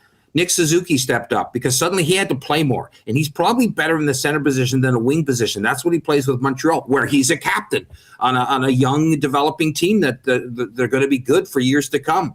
He has to play a support role. Suddenly, they tap him on the shoulder. Nick, I need you to play more. It wasn't a coincidence that he gets the big tying goal. So guys like that will step into the breach. We're not talking we're going down to the farm system here. We're talking, okay, it's not Sidney Crosby, but these are darn good players. I think that's the mentality they'll take, is that we're too deep, we're too good, and we are going to win this for Sid because he is the spiritual leader of that team. Mick, so far for you, what is the biggest story of this Canadian team at the Olympics? Is it, it looks like McDavid might break the all-time scoring record, but to me personally, it's the play of a young 19-year-old that does not look out of place, is a go-to guy, You can see his youthful exuberance in Macklin Celebrini. What storyline for you is the biggest? How do you get him in an Oilers uniform? That's the storyline. Hey, that's been our shows all week, last week. Yeah. Their chemistry is outstanding. He's not old enough, Connor, to be his dad, but he's like his older brother. Yeah. And you can tell he's so proud of him. You can tell that's so good to watch. It's Celebrini. He's 19, his second year. He didn't win Rookie of the Year last year. I had no problem with the 4 guys who were in it, including Wolf for Calgary. And then Hudson wins it for Montreal. No problem with that. But I remember saying on the air, all these guys are going to be great players, but Celebrini is going to be the best of this lot. I've got people that I have on the show. Bernie Corbett, one of our guys who from Boston University, and he would rave about Celebrini the 1 year he was there, saying this guy, he was 17 when he was there. He looked 13. He played like he was 32. And that's Macklin Celebrini. And we're seeing it. It's a coming out party for people who may not up back here in the East Coast who don't stay up late. No, I do. I never sleep. I watch a lot of Sharks games because they're fun to watch. And they're an up and coming. They'll probably not make the playoffs this year, but they're on their way up. He is already in his second year a superstar. I don't use that term sparing. I do use it sparingly, actually. We apply it to too many guys. He already is that. This is just going – if you're the Sharks, you're impressed with this because this is playoff experience for him as he's going to be the leader of that Sharks team. So, to me, guys, he is – it's not a surprise you guys do this for a living. You knew how good he was. But I think for a lot of hockey fans, they may have heard the name. They can't spell it, but they know how good he is now because he's on the stage doing it. And every game I look, he's putting a goal in. Yeah. Yeah, he's been absolutely fantastic. Mick, do you have a preference? I mean, there's 2 options for Canada, Finland or Sweden. They're both really, I mean, both teams are game. They're going to give Canada everything they can handle. But do you have a preference for the semifinal? Well, I kind of like to see the U.S. win because Canada-U.S., it's the thrill in Manila. It's the whatever. I like to see that the second time. I would like to because the U.S. wants it. I think Canada wants it again. Mm-hmm. But you play whoever's put in front of you. We can't assume Canada's going to win the game to get there. They will be the favorite. So under your question, if I'm looking, I'm not sure there's an easier path. If Sweden's picking up confidence and picks off the States today, part of me wants to play Finland because I think Sweden's starting to become the machine that I thought they might be. Everyone talked Canada-US, and I think we kind of forgot about Sweden. They got a monkey off their back in January. I know it's not the same guys, but it's kind of this with the juniors when they finally win. They always get there. They never win. Sweden has a reputation, fairly or unfairly, that they don't bring it for the big championship game. And I think if they knock off the States today, they'll believe they're unbeatable. And I think Sweden would be a great say gold medal game. But is that what if Sweden wins? Do they play Sweden? Is that how it goes? If Sweden wins, they'll play Sweden. They'll play Sweden. So that'd be a great semifinal. That would be one for the ages too. I think I would rather play Finland if I'm looking for quote unquote an easier path. But as you both said, there's no easy path. Yeah. Now, like looking at this game now, moving forward, how we talk about the experience in that locker room, and I think possibly. You know, we always talk on the show about teams getting too fat and sassy, and it's a problem with the Oilers when you start talking about them too much. But you don't see any sort of like, okay, we got that past this. We're already looking forward to Sunday. This is now that they've had the scare. This is kind of okay. Let's make sure and take care of business in this semifinal game. No, I agree with you. They knew the real tournament started today. That unless they went 0-3, but they weren't. They wanted to avoid playing that extra game. They did. They wanted to avoid injuries. Didn't happen. Josh Morrissey was a loss right away. I'd really like to see him back in the lineup. Yeah. They did what they had to, and they beat up on France or whatever it was. They had to. They weren't zoned in as much. They were zoned in today, and they were pushed. And they were kind of slapped in the face a few times, and they didn't panic. They didn't lose their cool. They kept trying to gold Tom Wilson into penalties, and you got to give the guy credit. He didn't go for it. I'm sure he's booked he's rented a barn like Kevin Lowe and Brian Burke for that French player in the summer. They can have a fight then, right? Yeah. But he's kept us cool. The team has kept us cool. So, no, I totally agree with you guys. I don't think they will. If they get beat, it won't be for that reason. They'll get beat because they just get it'll happen. These are really good teams left. Slovakia is probably they're the outlier, but they have been a story themselves, right? But of Finland, Canada, Sweden, or Finland, Canada, the U.S., those are 3 darn good hockey nations left. And you might just lose. Now, here's the thing that gets me. I don't know what you guys are hearing in Edmonton, but here's what I'm hearing out here in Tirana is there's already a discussion that you go with Logan Thompson in net because a lot of people who crunch the numbers and also use the eye test, because in the end, you got to use the eye test. It is an entertainment, are like, Binnington wasn't the greatest. I don't think that's going to happen. I think Cooper has the utmost respect for Jordan. He won it for him last year. He made the key saves when he had to today. I don't think the first 2 goals were his fault. Canada coughed up the puck in the first. Yeah. And then that pasta shot, I don't know who's stopping that shot. That was outstanding. So I'm still hearing that. Sometimes, guys, he looks like I love the term, he's swimming in the crease. Sometimes he looks frantic in there. He does, but he's recovered fine. The only thing I would ever say, because it's a short series, I'd have a hook if I needed it, because I don't think that would hurt anybody's feelings. You're not playing for 82 games. But right now, I would start Binnington again on Friday. I don't see any reason not to. Is he the X factor, Mick, or is there someone else? Yeah. I mean, we talk about the next man up with what happened with Suzuki and today, but is goaltending the X factor for Canada moving forward, or is there someone else in your mind that you might step up into that role? 2, I agree. The goaltending still is, which is crazy because Binnington won a cup. Okay, it's a long 7 years ago. That might as well be decades ago in the NHL. But he does have that pedigree. Actually, all 3 goalies for Canada have won a Stanley Cup. The States goalies we talked about better, they haven't done it. And we still denigrate the Canadian goaltending, sometimes for good reasons. But I dread that he'll have one of those bad games. But that dude, if you saw him even when he was in the stands, the game Binnington didn't play, he's like this the whole time now. He's like this. Yeah. Like, not as goofy looking as me, but he's focused. He's just that dude. I don't know. He's from another planet or something. So he's got a game, 2 more games, then he can go back to playing behind a porous St. Louis defense. Enjoy it while you can, Jordan. Exactly. No, absolutely. You make the team makes you. Here's my other one for you. I think if we can get Josh Morrissey back, that's huge. Yeah. Ability to clear the zone. Really, only Cale Makar of the D-Corps is the guy most talented, and we know he's outstanding. He's a Hall of Famer already. But Josh Morrissey also has that ability. That's why he's on the team. Yeah. I think it didn't matter the next 2 games where they played. I think it mattered today, and it will matter the next 2 games. So if he can play, if he's 75%, I'm putting Josh Morrissey back in the lineup.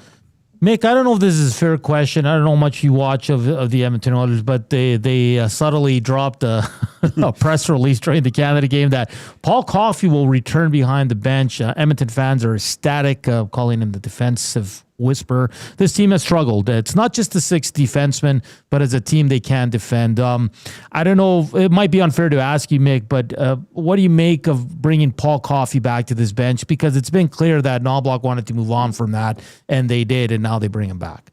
Well, no, I have to follow all 32 teams, and I never sleep, so I'm watching all the West Coast games. And I told you last time I spent 3 years in St. Albert, so I'm an original Oiler fan from the WHA, so I always have a certain soft spot for the Oilers. I like it. What I find interesting is who made this decision, because if they wanted to move on and they kind of circle back around, what does that tell you? And sometimes you got to go, okay, organizational think. I think this does make the team better. It at least shuts up people like me and the fans who have been clamoring for it. Careful what you wish for. Now you got it. But I think there will be an upgrade. Look, you know this. I can't wait.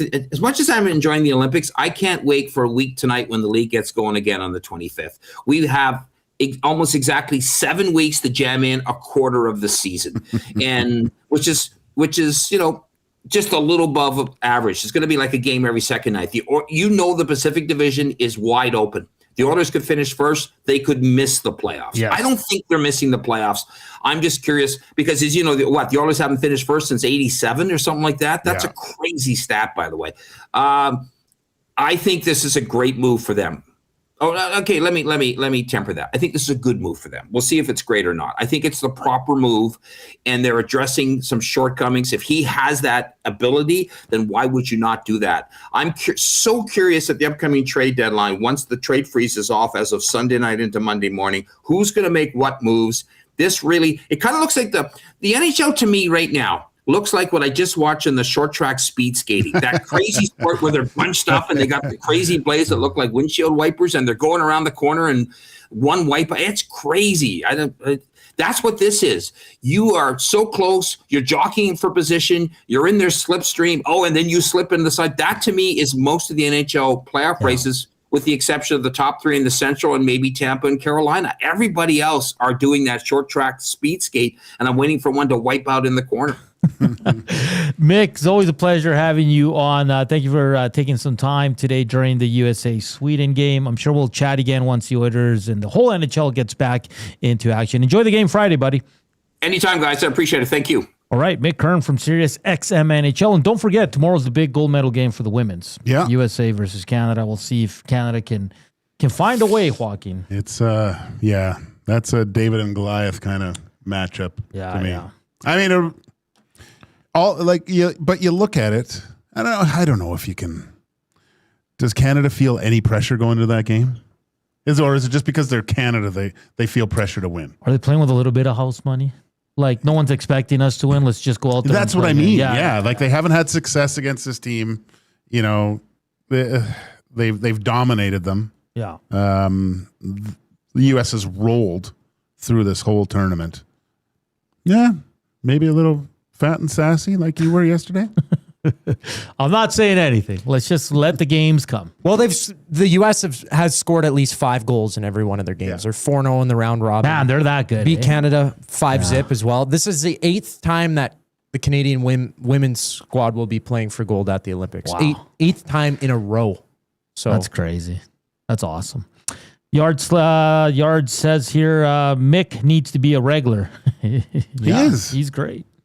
Well, we're going to get him a lot more. Oh, yeah. Today I was thinking of a guest, and I'm like, what about Mick? So I text Coop, and I'm like, Coop, get Mick on the show. If he can, of course. As we say hello to the Winnipeggers, the Hustlerites, WO Series. How are you feeling after that Canada game? How are you feeling about your Jets? Oof. Hopefully Josh Morrissey's healthy for them too, though, right? Not only for Canada, but for Winnipeg. Yeah. Because, look, let's just say Crosby's down for a while. That's a tough loss for them. The Kings already lost Fiala. Like, it's tough. Especially with Pittsburgh's rolling right now. Yeah, exactly, man. Exact. Wow. And the Winnipeggers, please slam that thumbs up. Whoa. What's going on? What'd I miss? Quinn Hughes, I believe. Larkin with the tip. Oh, there it is. Oh, boy. Here we go. Here we go, fellas. Yeah, that's a big goal for U.S. The longer it was tied, I think if they could have got to the third period, and U.S. has looked good, though. Yeah, it's been mostly U.S. in this game. Just you have it there, Joaquin, so I'm kind of looking over once in a while, but I know because you can't see the other. I can't see somebody put a couple TVs in the way. Oh, boy. Hey, big shout out to Mick Kern, who joined us on the Old Country Towing video hotline. Up next, we'll do some Hernand's roll. We'll have some fun. We'll keep tabs on this game as well. Keep slamming that thumbs up. Subscribe if you haven't done so as well. We'll greatly appreciate it. Reminder, 3 o'clock till 6. Reed Wilkins, Jay Mellon, take over with the Reed Wilkins Show. And then tomorrow, 66, Friday, 66. And then us two on the good old morning show all next week. We're going to miss you, Coop. Oh, those Winnipeggers, they got to, that's tough because they're beloved Connor Hellebuck, right? Oh, yeah. Are you cheering for the USA Winnipeggers? Like, side cheering, you know? Like, I want to see him have some success. Yeah. But do you, though? Like, does that come to mind if you're from Winnipeg? Does it really matter at the Olympic level? Well, if Connor McDavid was American. Yeah.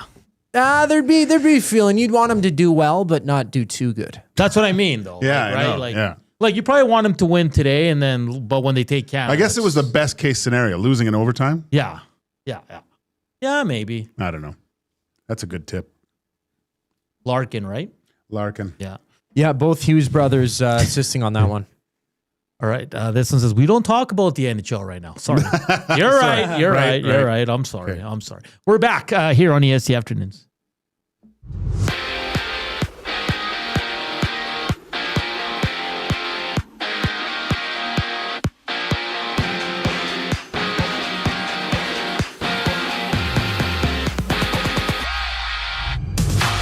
Canada now holds 14 medals at these Olympics. Stephen Dubois tasting gold in men's 500-meter short track speed skating. And earlier, Canada found a podium finish, taking bronze in the women's 3,000-meter relay.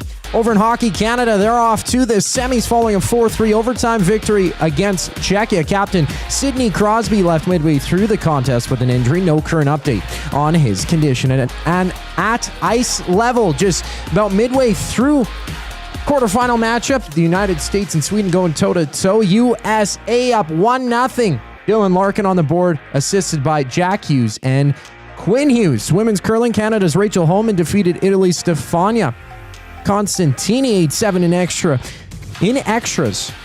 Now 5-3 in the round robin, winning 4 straight. Canada draws Korea tomorrow. And back in Edmonton, Paul Coffey is rejoining the Oilers coaching staff following a stint as a special advisor to ownership and hockey operations. EST Afternoons rolls on following the break. I'm Zachary Kubish, keeping you up to date. When you cater with Royal Pizza, you're getting the same great pizzas, pastas, and salads you love, just bigger and built for a crowd. Perfect for teams, offices, or parties, Royal Pizza's catering brings real value around $10 per person. Delicious, high quality, and easy. If you like their pastas, you'll love their catering pastas even more. Visit royalpizza.ca or contact your local store for exact pricing and details. So come on home. Royal Pizza, still making it great. Sentinel Storage presents Team Canada snowboarder Mark McMorris. Thank you for your continued support, Canada. It's an honor to represent our country. Keep cheering loud, Canada. We feel it. Thank you, Sentinel Storage, official storage partner of Team Canada. Your home for live music and great performances is the River Cree Resort and Casino. Looking by Texas, ain't nobody feel no pain. Hear the story of Waylon Jennings through story, song, and multimedia performance March 1st at the River Cree Resort and Casino.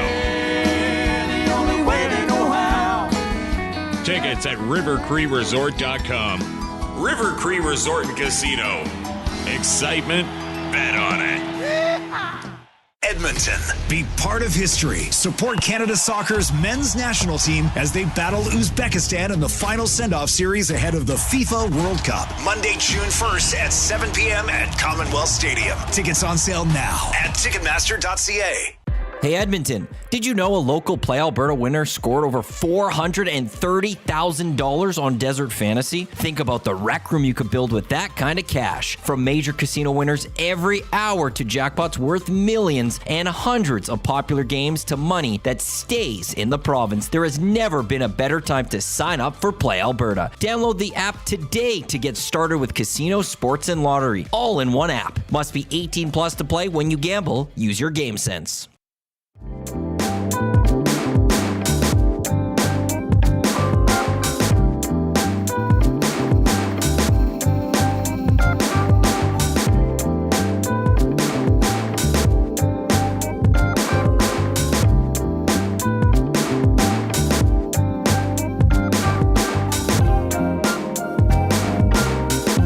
Back here on EST Afternoons, Joaquin, Gage, Hernan, Salas, Zach Kubish with you live from the William Huff Studios. It's time for Hernand's World. Shake off the rust. Get ready for golf season at the Garrison. Pay your membership in full or set up a payment plan before March 31st and score an early bird gift. Choose 4 green fee passes for family or friends, 2 green fees plus range balls, or 20 large buckets on the range. Bring your crew, groove your swing, and start the season strong. Early bird gifts and March 31st only at the Edmonton Garrison Memorial Golf and Curling Club. Visit EGMGolf.com for more details. For Hernand's roll, I will throw everything in here. Max Pazuzu says, Gager, who is the best tipper you ever played or you ever faced? I probably was at restaurants. So what we're talking about? Can I guess? Sure. Tomas Holmstrom. Oh, that I played against. Yeah. Who was just a jerk out there that always tipped stuff? There was a guy. I'm just thinking of guys I played with most.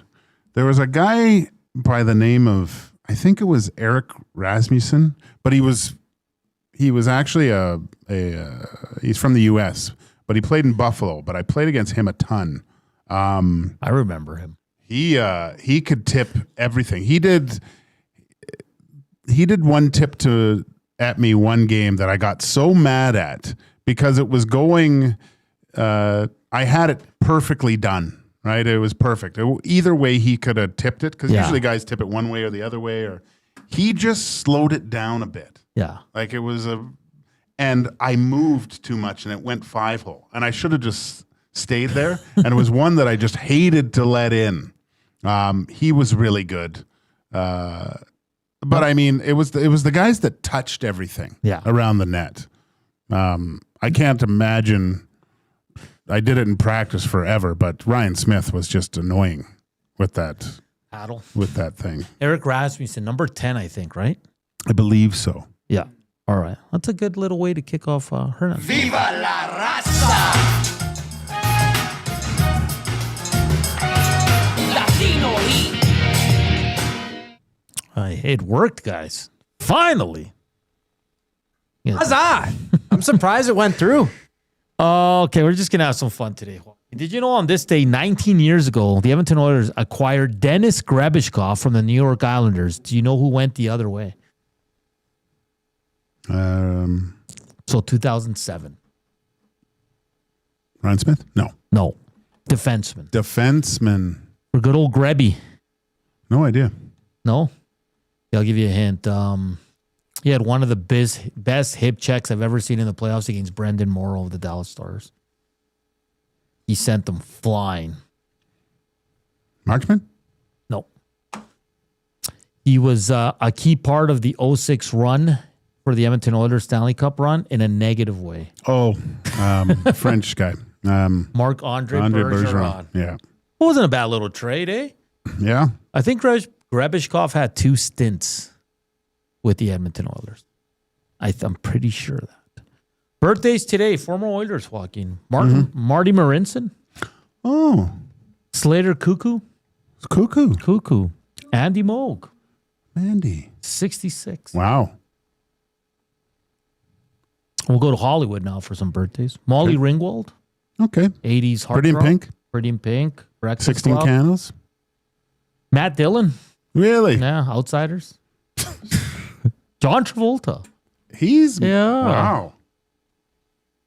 And today also would have been the 76th birthday of John Hughes, who made all those great teen movies in the 80s. Do you have a favorite John Hughes? Because he had The Breakfast Club. He had Pretty in Pink, 16 Candles, Ferris Bueller. Didn't he do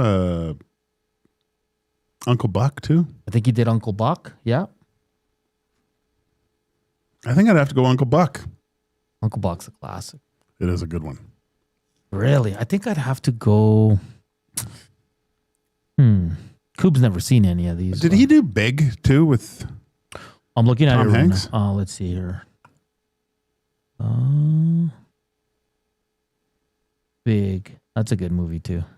Remember the piano on the... Oh, yeah. Dun, dun, dun, dun, dun, dun, He did not. Okay. He did do, though, Weird Science as well. Oh, okay, I'm going to go Weird Science then. Because Greg DeVries and we would recant the lines from that movie all the time. He also did another classic. Where'd it go here? Weird Science. Planes, Trains, and Automobiles. Oh, did he? Yeah. Okay. Yeah. Still haven't watched that show. Really? Yeah. I keep meaning to every Christmas. It's not a Christmas movie, but... No. But John Hughes was a genius, man. Like, look at the classics. Like, it's just so many, man. National Lampoons, he was a part of. Some Kind of Wonderful. Do you remember that one? Who's in that again? I can't remember the names here. I got it here. It was with Eric Stoltz, Mary Stuart Masterson, Leah Thompson. Yeah, it's just your typical teen movie. Yeah. About love, but very, very good. He did Mr. Mom. He got that 80s high school kind of life perfect every time. He made it. Because all those movies are great. What about, who did Can't Buy Me Love with Patrick Dempsey? Was it John Hughes? I don't think it was. That's a GF's favorite movie. Is it? With he was on I think he was on Fallon doing remember he did the African dance or whatever? Yeah. He did it on there. Oh, did he? Yeah. So the director was Steve Rash. But one of the classics. Absolute classic. for those movies. All right, moving along here in Hernand's world. Ooh, what am I? I'm opening random stuff here. On this day in 2001, now that I'm a big NASCAR guy, Dale Earnhardt Sr. was killed during a crash during the Daytona 500. Oh, was he? Yeah. Yeah, I remember because I think, what year was that? 2001. 2001? Yeah. 2001, where else was I? Oh, okay, yeah. I think I phoned my trainer. Yeah. Very sad news. On this day, 1989, Wayne's World had their first sketch on Saturday Night Live. Oh, that's great stuff. Showing. How many people in the 90s were using that? Oh, you go back. If you go back and watch any of Mike Myers' old stuff, there's a lot of sayings that people say today that I don't think they realize. Right? That came from that movie. That movie, all like Spy, like all his Austin Powers stuff. Yeah, it's great. I didn't know that was from a Mike Myers sketch, though. The showing. Oh, yeah. Because I've heard it plenty times, or like even, isn't it an SNL bit for Da Bears? No. No. What is that? He didn't do the Bears. Oh, he didn't do that. So the showing was part of Wayne's World. Yeah. Yeah. Oh. Like Garth and Wayne. Yeah. And they're in their basement playing the guitar and doing their show from there. Isn't he both of those characters in the movie? No. Dana Carvey. Oh, wait, no, that's Austin Powers that he does. Dana it, right? Carvey is great in it. You didn't know.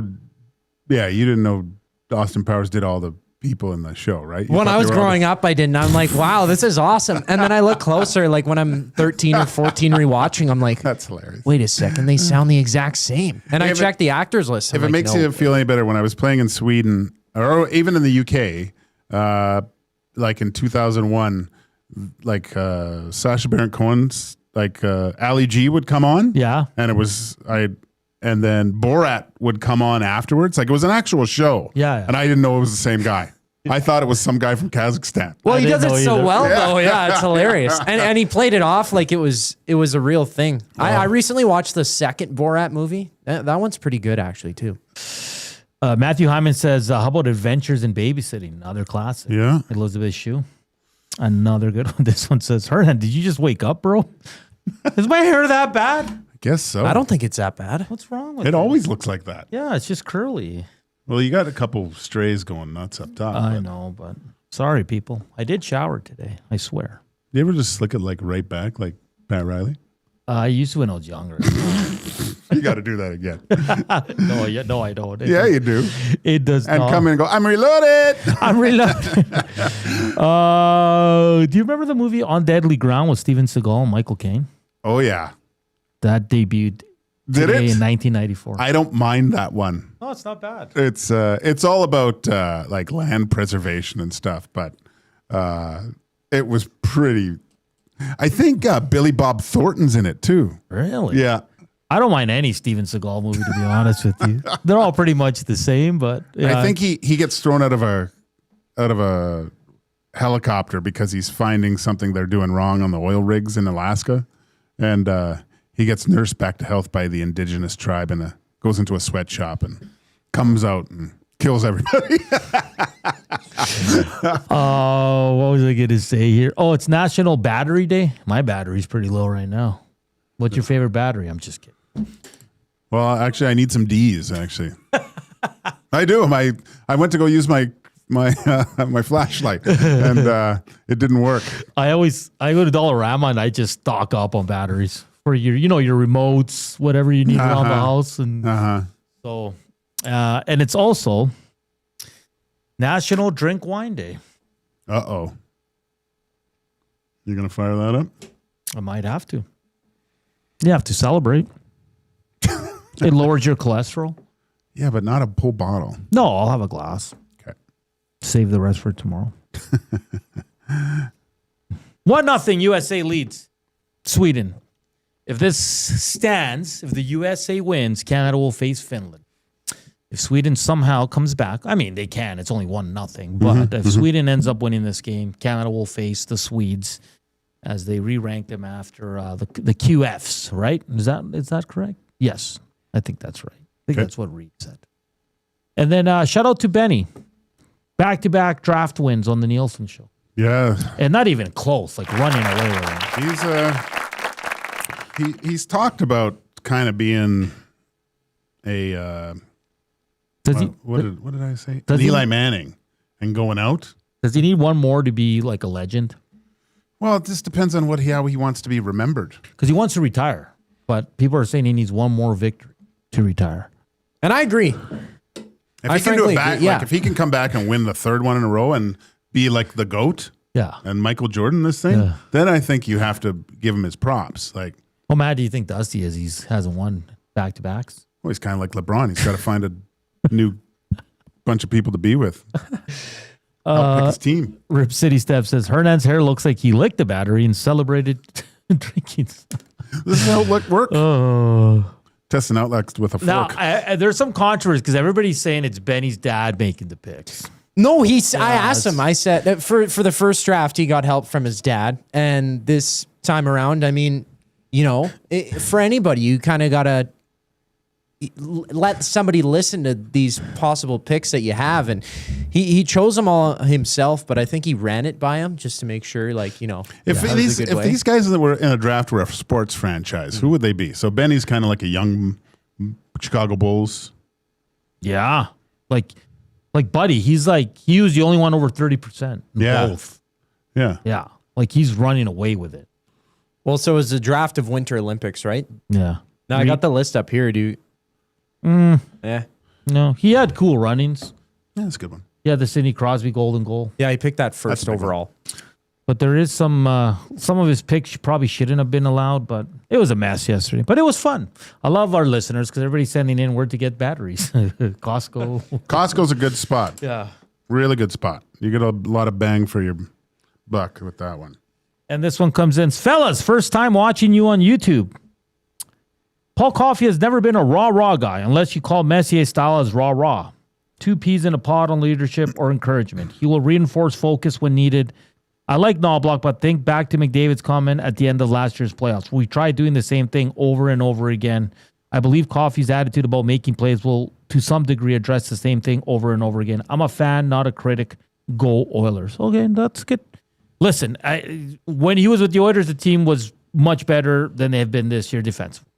Okay, it's in the numbers. There's no disputing that. It's just there's a lot of, and Mick said it, Joaquin, we've said it. Who made this decision? Can he turn it around in 24 games? So I can see both sides of it. We're back to close it out. Screw it, let's do a parlay and get you ready for the Reed Wilkins Show with J Mill. Cheers, Scoop.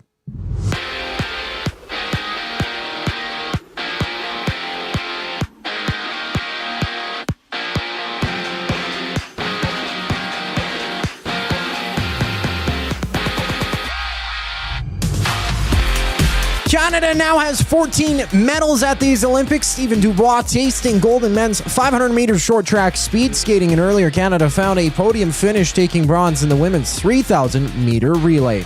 Over in hockey, Canada, they're off to the semis following a 4-3 overtime victory against Czechia. Captain Sidney Crosby leaving midway through that contest with an lower body injury. No current update on his condition. Ice level, it's scoreless between the 1-0. United States leading after 40 minutes entering the third.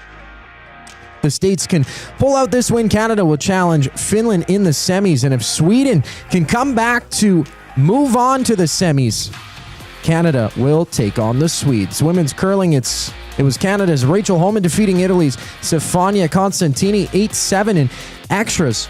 Tomorrow they draw Korea. And back in Edmonton, Paul Coffey's rejoining the Oilers coaching staff following a stint as special advisor to ownership and hockey operations. The final segment of EST Afternoons brings us back following the break. I'm Zachary Kubish, and you're up to date.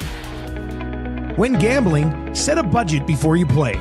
Stay informed and visit GameSenseAB.ca to learn how. Remember, if you gamble, use your game sense. The road to the FIFA World Cup runs through Edmonton. See Canada Soccer's men's national team before they take on the world this summer. Canada versus Uzbekistan. June 1st, 7 p.m., Commonwealth Stadium. Tickets at Ticketmaster.ca. Real fans don't stroll in at puck drop. They claim territory. They study the screens. They get into their spot, which is why this matters. The Canadian Brewhouse now has happy hour. Brand new, tons of options, and the good stuff like our 8-inch 2-topping RCM pizza and our signature Caesar. Monday to Saturday, 2 till 6 p.m. starting at $3.99. That's more than enough reason to come early. New happy hour at the Canadian Brewhouse. If you're serious about game day, we'll see you for happy hour. You've heard the name, but what does it mean? For over 66 years, William Huff Advertising has supplied signage from screen printing to digital to LED with design, production, and install in-house. It's a one-stop shop for all your signage needs. Edmonton owned and operated, William Huff has been trusted by the biggest companies and teams in the City of Champions and many others across the country to do the job. If you're looking for a way to get the word out about your company or event, they are the answer. Go to www.williamhuff.com. Their results speak for themselves. At Firehouse Subs, our subs are freshly toasted, stacked high, and crafted to satisfy. Each sub is piled high with premium meats, melty cheese, and toasted to perfection. Firehouse Subs brings bold flavor to every bite, all served on a freshly toasted roll. But we're not just feeding Edmonton, we're fueling it. Dig into the brisket hat trick, piled with slow-smoked brisket and melty cheese. Or go to the Firehouse Subs fan favorite, the Hook and Ladder. Made to order with smoked turkey, honey ham, and Monterey Jack cheese on a perfectly toasted roll. With 15 Firehouse Sub locations across Edmonton and the greater area, it's easy to grab a hot and hearty sub close to home. Firehouse Subs. Hot, hearty, made to satisfy.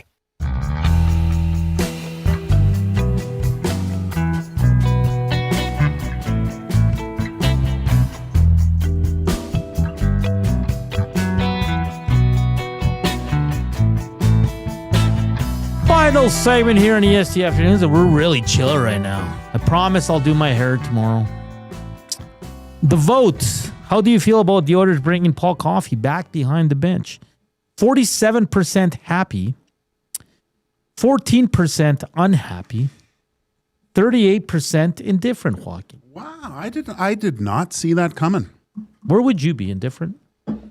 I think I would be unhappy.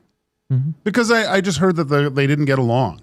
Like, why would you introduce that back into? I know sometimes friction can be beneficial, but if you're butting heads with other coaches, that's what I mean, right? Why?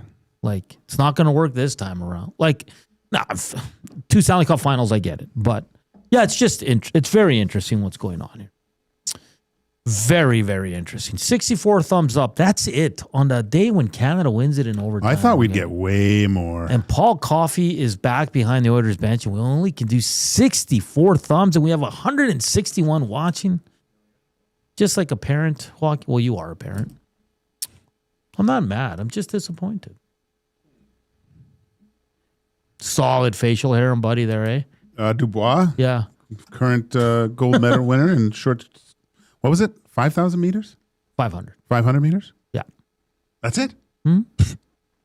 Should win gold. Did you see that? Okay, let's do the screw. Let's do a parlay first. Hit it, okay. Coop. Screw it, let's do it, no delay. Let's take a risk today. No sense being safe. We need a huge payday. All right, boys, what do we got today? Well, I got Alyssa Liu. Women's figure skater. Okay. If you would have watched her yesterday, she was smooth. Okay. So smooth. She's got a chance to win gold. I say she's going to do it. It'll be tough, though. Okay, so Alyssa Liu to win gold. Yes. I'm going to take, in men's curling, I'm going to take China to beat Germany. Okay. And Coop? Yeah, so tomorrow gold medal game for the Canadian women against the United States, and they're a high-powered team on both sides. So I'm going to take the over in goals. It's set at 5.5 plus 107. They'll score 6 or more between the two of them in that one. Nice. China's plus 118, and what's Alyssa Liu at, Joaquin? Plus 350. Oh, so she's not the favorite. No.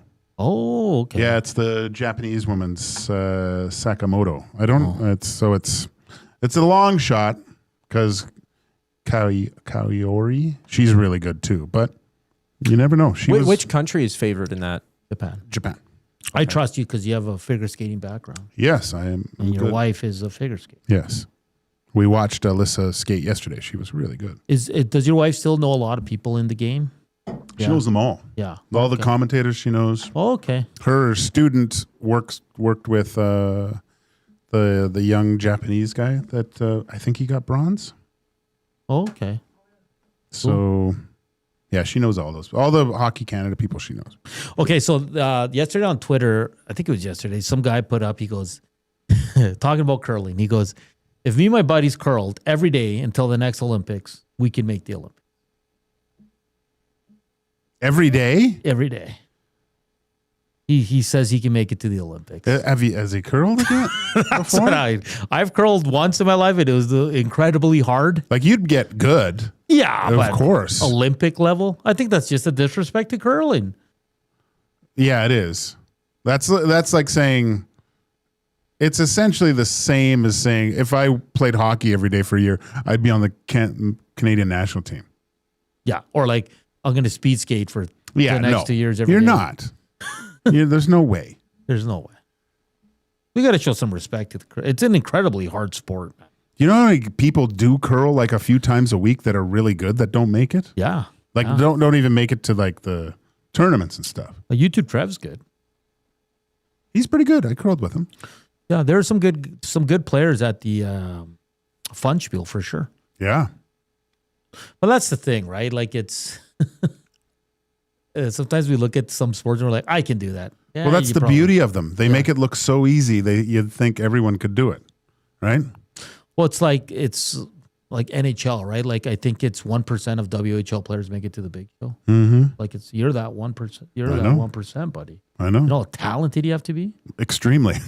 No, but I'm being serious. Because, for example, Joaquin, I remember back at 1260, people would be like, oh, McIntyre sucks. Like, I could play what? I'm like, no, you can't. Because McIntyre, maybe at the NHL level, was a fourth line guy who fought, but he was still really damn good. Well, I mean, go out, like, look at Luke Gazdeck, right? Yeah. But then go out and play with him in the Hockey Helps the Homeless. Like, he's the best player out there, right? That's what I mean. Like, you know, people look at people that didn't have long careers in the NHL and they're like, oh, they were plugs. Well, go play with them. Who was the guy that I was thinking of that was, I mean, was it a goalie I was thinking of?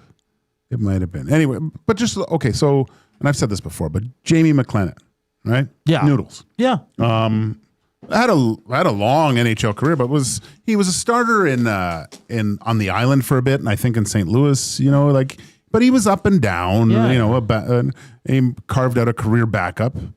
I played against that dude. You couldn't score on him. Yeah. You know, like he was unbelievable. Unreal. That's why, like a lot of guys that maybe had a cup of coffee in the NHL, you still made it, man. You know how incredibly hard that is, and everybody should be incredibly proud to make it to the NHL, man. I got one of those Jeff Skinner deals, though. I mean, you stopped, like you played a game, like you said, Shanahan scored on you. Like, you stopped certain, like, stars. Like, there's not many people in this world that can say that. Yeah, I just stopped him the other day. Stopped Leon on a breakaway. Yeah, exactly. Exactly. So before you think you can do what these experts are doing, let's take a chill pill. Smitty the Welder says, when played for the old Grizzlies, we had Phil Crow come out and practice with us. He was unreal. Phil Crow, like, yeah, I played with that dude. Okay. Yeah, I called him Encyclopedia Crotanica because he knew everything about everything. Let's see here. He played 94 games in the NHL, 9 points. Tough guy. Tough guy, yeah. Well, that's what I mean. Like the disrespect sometimes people get for that, right? It's just like, man, it's... Well, it'd be like if you went out there with, I mean, that's a bad example. But even like Henrique, if you were to go out with him... Oh, you know what? Here's a good example. So when Andrew Ferentz, when he retired, I think it was like a year out, and he came back and he played with, we were doing some alumni skates. Yeah. And when he, like his last few years in the NHL, he looked out of place, right? The game had passed him by. he was lightning fast. Really? Yeah, he was by far the best guy out there. A year removed from the NHL, like just extremely good. Yeah, you can't. I one for me, curling is extremely hard. So I can't give him that disrespect. And it's disrespectful to the athlete because they've put in their whole life into that. Yeah, because not only are they technically sound, but the strategy, the pressure of it all. That's another thing that you don't think about. Like most people are sucking their thumbs in the corners when you're doing it in front of thousands of people all of a sudden. Everyone's watching everything you move, every single move you do. You got to factor in that stuff. You're not just drinking beers at the Shamrock with your boys. Exactly. With guys up top looking at you. They don't care. In the second intermission, USA leads Sweeten 1-0. All right, it's been a fun show. Reed Wilkins, Jay Milne coming up with the Reed Wilkins Show. Big shout out to Mick Kern from SiriusXM NHL who joined us today. Great conversation there. If you missed it, go Spotify, Apple. You can download the shows there. Just scroll back on YouTube. A great interview once again. Tomorrow, tee up. We'll talk about USA Canada women's hockey final. We'll know in an hour or so who's going to face Canada. And the Oilers back on the ice, and Paul Coffey behind the bench. Lots more to come here. Don't go anywhere. For Coob, Joaquin, Hernand saying thank you for watching. Thank you for listening. Thank you for the thumbs up. Enjoy your evening. Stay warm. Chowders.